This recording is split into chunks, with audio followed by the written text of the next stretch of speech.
Lu pernah kepikiran nggak sih, kenapa orang yang tidurnya cuma 4 jam itu mukanya cenderung lebih monyong ke depan? Kedengarannya nggak nyambung, aneh dan agak ngawur. Tapi ternyata ini adalah salah satu biang keladi paling halus kenapa badan kita itu dicicil jadi lebih pendek dari potensi aslinya, bahkan saat kita masih ada di masa puncak pertumbuhan. Ini bukan cuma soal genetik, ini soal kebiasaan remah-remah harian yang lo anggap sepele, tapi dampaknya bisa mencuri 2-5 cm dari tinggi badan ideal yang seharusnya lo miliki. Kebanyakan dari kita, terutama di Indonesia, terjebak pada mitos tunggal bahwa tinggi badan itu murni lotre genetik. Kalau bapak dan ibu lo pendek, ya sudah, terima nasib, berhenti minum susu, dan mulai pasrah. Itu adalah kesalahan berpikir fatal. Memang benar, genetik menentukan atap atau batas maksimal tinggi yang bisa lo capai. Tapi genetik itu hanya menentukan sekitar 60-80% dari potensi. Sisanya, 20-40% itu adalah ruang main yang harusnya lo perjuangkan mati-matian, terutama sebelum lempeng pertumbuhan di tulang-tulang panjang lo menutup rapat selamanya, yang umumnya terjadi di akhir masa remaja sampai awal 20-an. Coba bayangin gini, genetik lo memberi lo batas maksimal setinggi 178 cm.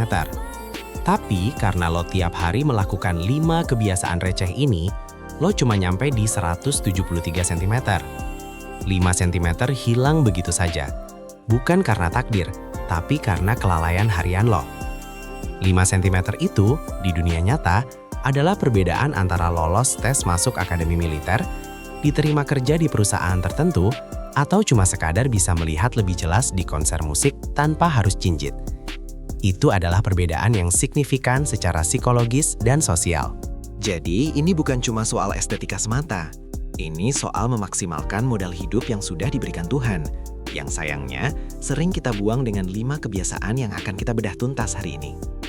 Kebiasaan-kebiasaan yang akan kita bahas ini bukan rahasia yang disimpan di laboratorium canggih, melainkan kebiasaan sehari-hari yang benar-benar rempeyek atau remah-remah, saking kecil dan seringnya kita anggap gak penting.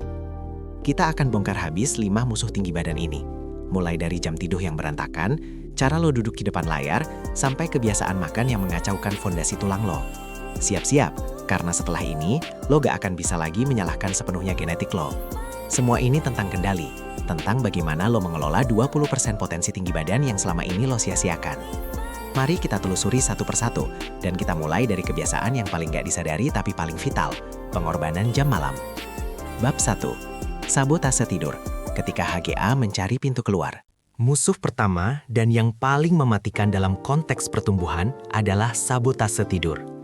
Kebiasaan begadang, tidur larut, atau bahkan tidur cuma 4 atau 5 jam karena dikejar deadline tugas kuliah, main game, atau nonton maraton serial, itu adalah tindakan kriminal yang secara langsung mencuri tinggi badan lo. Lo mungkin mikir, gue bisa ganti tidur siang bro. Atau tidur sebentar tapi berkualitas lebih baik daripada tidur lama tapi gak nyenyak.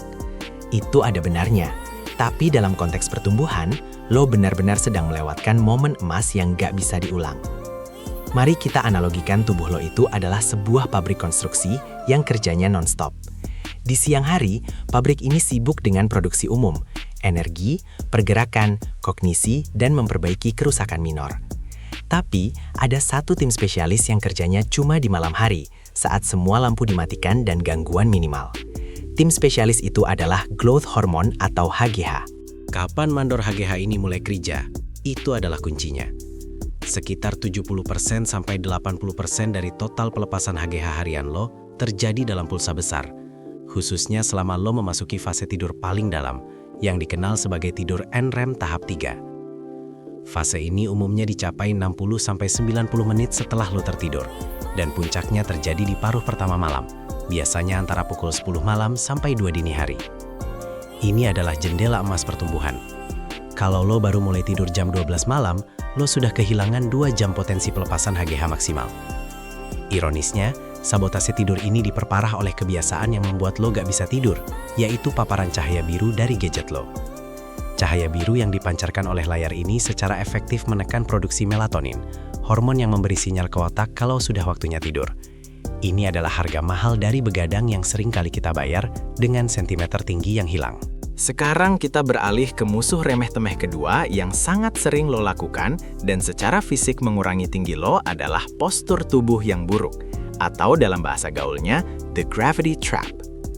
Coba lo perhatikan teman-teman lo, atau bahkan diri lo sendiri saat sedang santai di sofa, main game, atau yang paling parah, saat lo lagi nungguin kopi di warung kopi sambil sibuk scroll TikTok.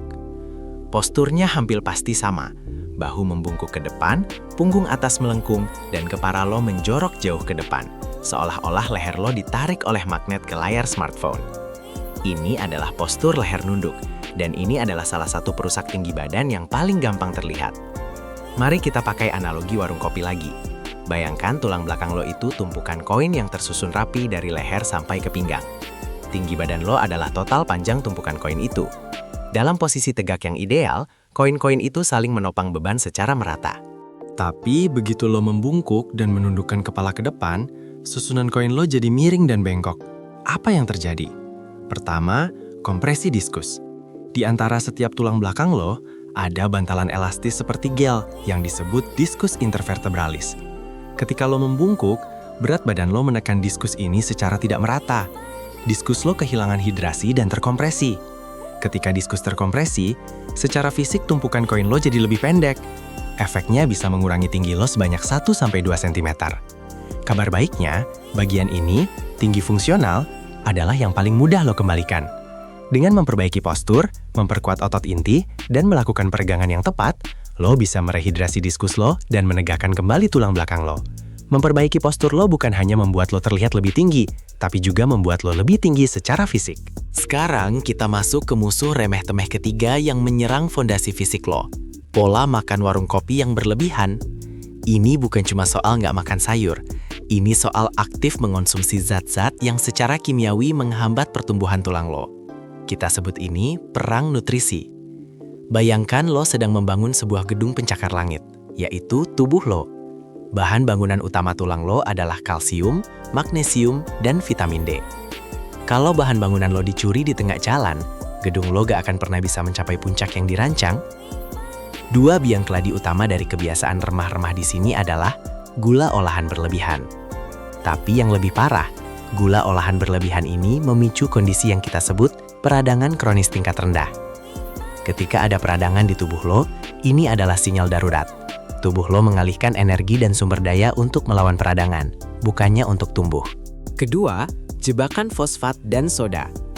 Minuman bersoda, minuman olahraga tertentu, dan banyak makanan olahan instan mengandung tingkat fosfat yang sangat tinggi.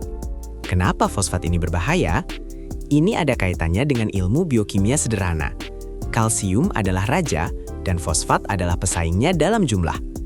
Tubuh lo mempertahankan rasio kalsium banding fosfat yang sangat ketat. Ketika lo membanjiri tubuh lo dengan fosfat berlebihan dari soda, rasio ini jadi kacau. Tubuh lo akan panik dan berusaha menyeimbangkan rasio itu kembali. Cara tercepat tubuh menyeimbangkan rasio fosfat yang tinggi adalah dengan mengambil kalsium dari cadangan terbesarnya, tulang lo.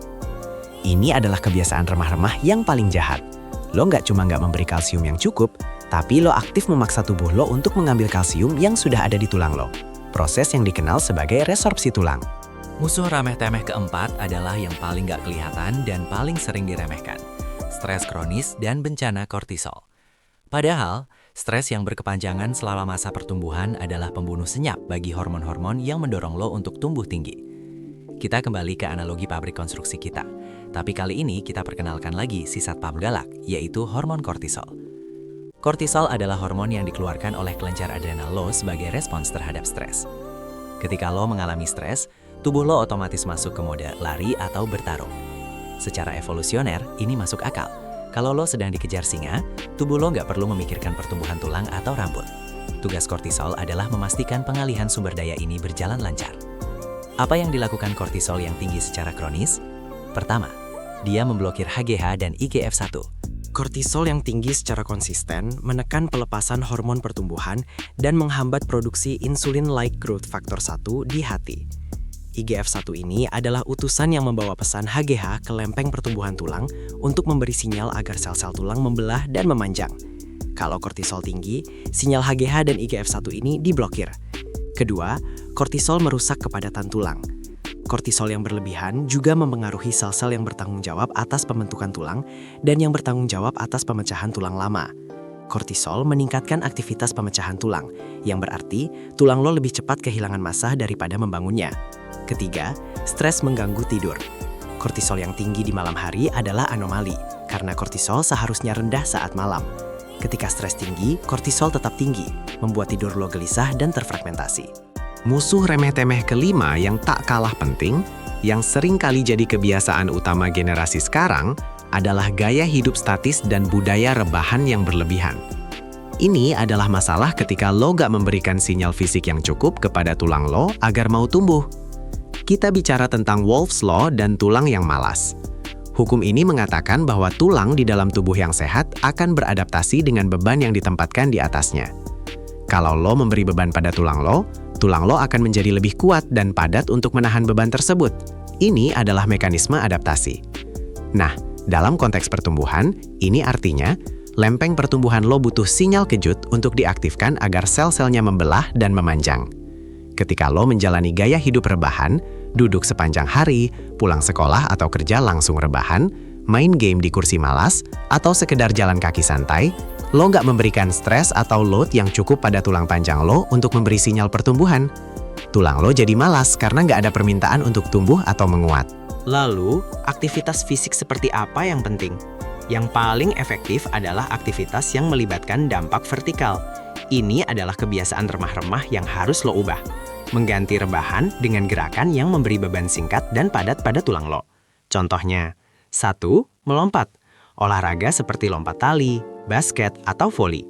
Setiap kali lo mendarat, ada gaya tekan yang signifikan yang dikirimkan ke tulang-tulang kaki lo dan tulang belakang lo. Tekanan ini, diikuti dengan fase dekompresi saat lo di udara, adalah sinyal yang sempurna untuk merangsang aktivitas di lempeng pertumbuhan. 2. Berlari atau berjalan cepat. Berlari mengirimkan gelombang kejut ke tulang lo. 3. Latihan beban ringan yang tepat. Latihan beban yang tepat, terutama yang melibatkan gerakan compound seperti squat atau deadlift dengan beban yang aman dan teknik yang benar, justru memberikan axial loading yang sangat bagus untuk kepadatan tulang dan menstimulasi pertumbuhan. Inti dari semua analisis ini adalah satu konsep sederhana, regulasi prioritas tubuh. Ketika lo melakukan kebiasaan remah-remah ini, lo secara sistematis merusak kondisi ideal tersebut. Kurang tidur menghilangkan kesempatan HGH untuk dilepaskan, postur buruk secara fisik menekan tinggi fungsional lo, junk food soda atau soda mencuri bahan bangunan kalsium, stres kronis membanjiri sistem lo dengan kortisol yang mematikan sinyal pertumbuhan, dan rebahan berlebihan menghilangkan sinyal mekanis. Sadarilah, ini semua saling berhubungan. Itu adalah lingkaran setan yang harus lo putus di salah satu titik, dan titik termudah untuk memulai adalah tidur dan postur. Waktu adalah musuh utama lo dalam hal ini. Lempeng pertumbuhan lo punya batas waktu yang sangat ketat. Setelah lempeng itu menutup, permainan selesai. Jangan sampai lo di usia 25 tahun nanti hanya bisa menyesali kenapa lo lebih memilih begadang main game daripada tidur nyenyak.